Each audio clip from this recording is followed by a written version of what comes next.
Chapter 19. One by one, the lights on Kandassi faded and went out. Machinery which had functioned faultlessly for centuries whirred to a final, irrevocable halt. The pumps which recycled and purified the space station's atmosphere fell silent, and the temperature began to drop. The doctor looked knowingly at Reptu. "Now do you believe me?" he said warily. "But this is impossible," Reptu said. "Kandassi cannot shut down like this. Every function on board the station is controlled through the mind of the matriarch. She would never allow this." "She has Ace now," said the doctor coldly. "She no longer needs the Pangistry." "How long do we have before the life support systems give out totally?" asked Aaron urgently. "Several hours," answered Reptu. "The automatic systems will give a backup support for a further few hours, but then Kandassi will die." "So where is Ace?" demanded Raphael. "Her primitive mind will have to be treated before it can be absorbed," said Reptu. "The matriarch will have taken her to the centre of Kandassi." "How do we get there?" asked the doctor. "Follow me." Ace's eyes snapped open and she tried to rise from the table. A flash of panic shot through her as she realised that her limbs would not obey her commands.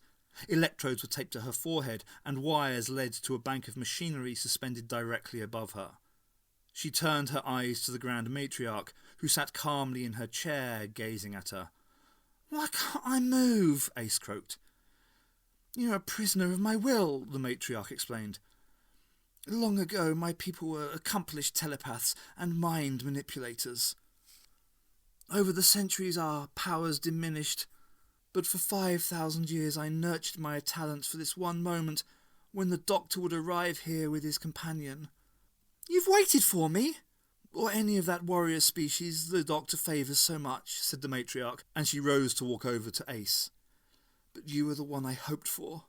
I have wanted you for such a long, long time."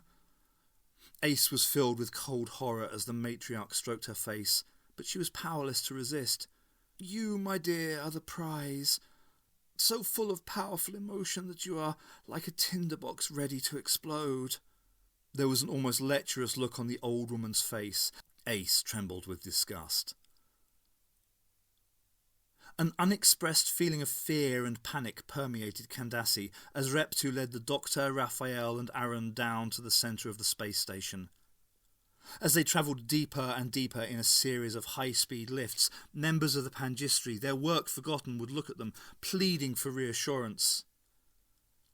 Just as the Kirathons had depended on the Pangistry, so the Pangistry had depended for their well-being on the Grand Matriarch.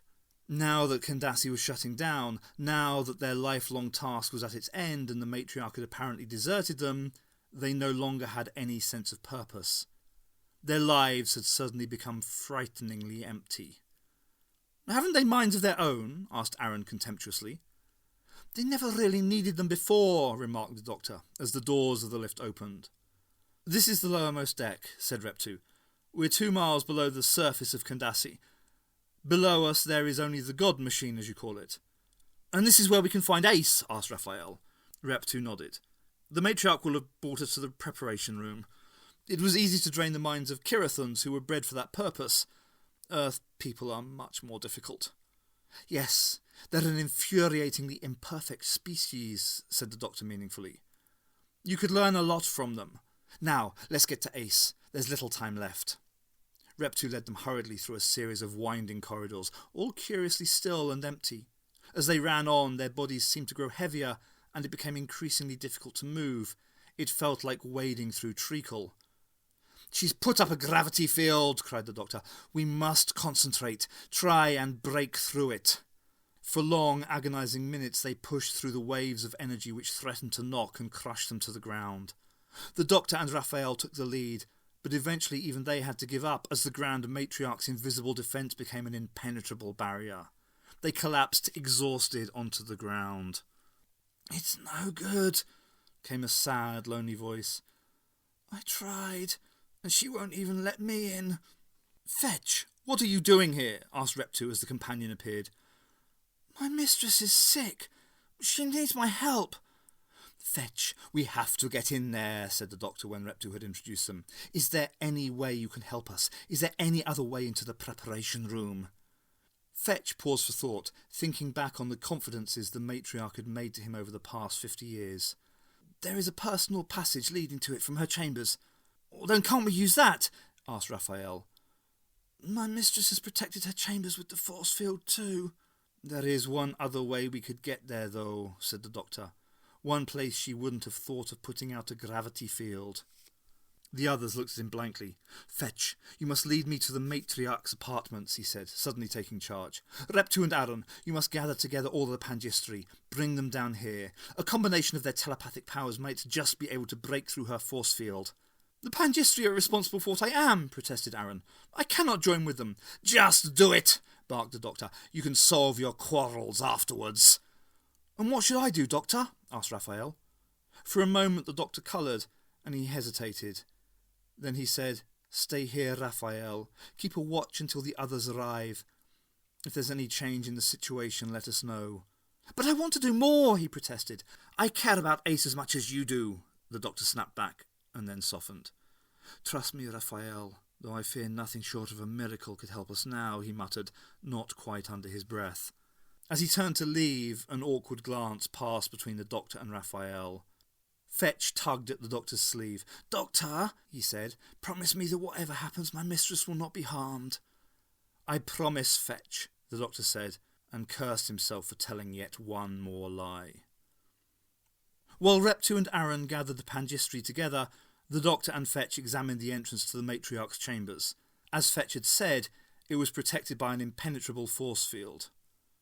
The doctor's plan was to reach the apartments from outside the space station. Using special blasting equipment, kept by the Pangistri for engineering work, he'd be able to cut through the porthole of the matriarch's chamber. Once inside, Candace's defence circuits, now under some control by the Pangistri telepaths, should repair the breach and allow them to access the matriarch's private route. It was, the doctor insisted, not particularly convincingly, a simple operation. No amount of argument on Fetch's part would dissuade him from accompanying the doctor. If his mistress was in any trouble whatsoever, he belonged by her side. It took several minutes for the tall Pangistri to find spacesuits to fit the diminutive forms of the doctor and Fetch. Even so, the suits were ill-fitting. The doctor only hoped that they wouldn't hinder their progress in the 5-minute journey across the space station's hull. The airlock door opened, and the doctor and Fetch gently pushed themselves out into the void and began edging their way slowly along the hull of the space station to the Grand Matriarch's chamber. Their breathing echoed eerily across the radio link into each other's helmets.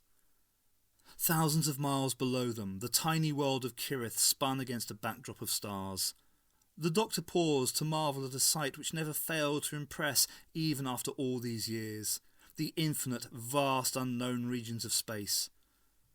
Muriel should be here now, he thought sadly. This was his dream.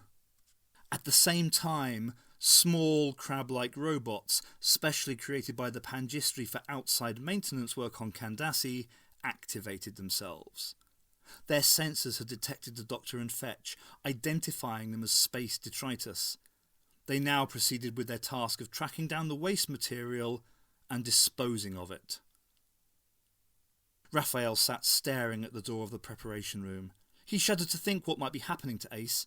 She lay beyond that door, only a few feet away from him, and yet he was powerless to help her. He stood up and walked forward. The force field still stood in his way. In a futile gesture he bashed his fist angrily against the invisible wall, and then he shivered. He could hear a sound coming from somewhere far away. He looked around, thinking that Reptu and the other Pangistri were returning, but there was no sign of them. No, it's not just a sound, he thought. It's music.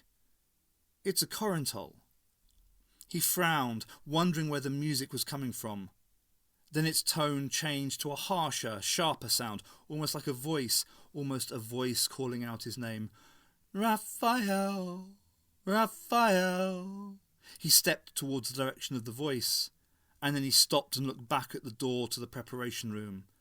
Ace was behind there. He should stay, but there was nothing he could do for her there. Raphael! Raphael!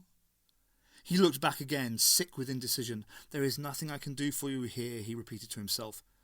Something seemed to be tugging him forward. He felt an awful, yawing pit in his stomach, and was surprised suddenly to find that he was trembling uncontrollably. Then he was aware of moving forward, or rather of being moved forward, for he had made no conscious decision. And yet he didn't resist.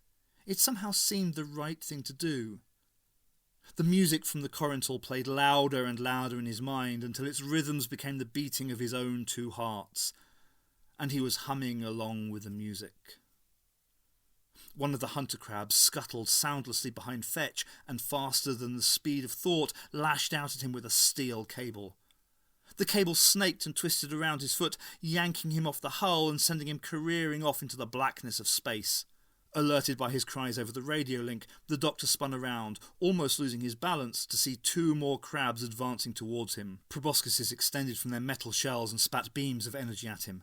The doctor darted out of their line of fire, but the sudden motion meant that he lost his grip on the hull. Like Fetch, he fell tumbling off into the void. The Grand Matriarch looked down with an almost sexual delight as her machines probed and prepared Ace's mind for absorption into the God Machine. She was at one with the machines as they fed on the violent side of Ace's character, like filthy leeches, sucking on all the dark emotions she preferred not to be reminded of. They burned down Manisha's home, called her a filthy packy. I want to kill those bastards, but that'd be too good for scum like that. That thing of the harbours, it was horrible and obscene. I was glad when it died. I firebombed that old house. It was evil. It deserved it. Saw the flames lick around it like flowers. I enjoyed that. I trusted Mike, though he was different from everyone else. Then he did the dirty on me, just like the rest of them.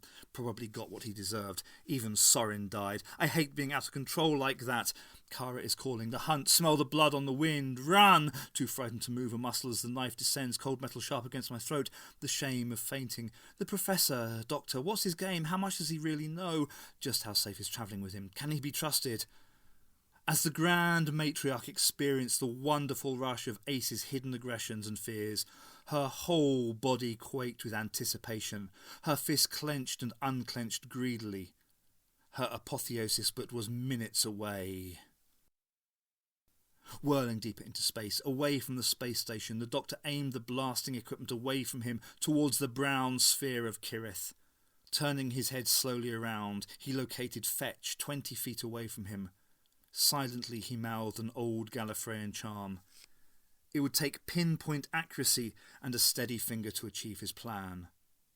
A sharp, short flick on the blaster sent a stream of energy away from the doctor, propelling him towards the flailing body of Fetch. The doctor collided with Fetch, and the added momentum sent them flying away from the space station even faster. Inside his helmet, Fetch yelped with dismay as they spun further and further away from Kandassi. "Trust me, Fetch," said the doctor. "I know what I'm doing. I think," he added silently. Calmly, he turned the blaster away and increased the power, propelling both of them back towards the shining white globe of the space station. As Kandassi grew bigger and bigger, the doctor repositioned the blaster. If he didn't fire it at precisely the right time and at the right power, they would be smashed to a pulp against the ship's side.